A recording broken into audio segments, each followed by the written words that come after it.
ಹೊಗಳೋ ನಾಯಿ ಕಚ್ಚೋದಿಲ್ಲ ಭಯವು ಬೇಡಣ್ಣ. ಕಮಾಲ್ ಕಣ್ಣಿಗೆ ಕಾಣೋದೆಲ್ಲ ಹಳದಿ ನಿನ್ನಣ್ಣ.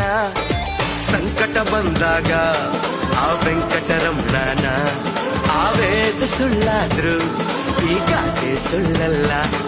ಇನ್ ಕೈ ಕೆಸರಾದರೆ ಬಾಯಿ ಮೊಸರೆಂಬ ಗಾದೆ ನಂಬಣ್ಣ. ಈ ಕಾಯಕವೇ ಕೈಲಾಸ ತಿಳಿಯೋ ಎಮ್ಮೆ ತಮ್ಮಣ್ಣ.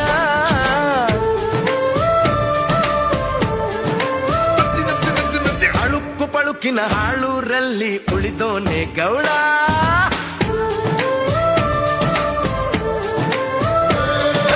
ತಳುಕು ಪಳುಕಿನ ಗುಂಗಲ್ಲಿ ಮೈ ಮರೆಯೋನೆ ಮೂಡ.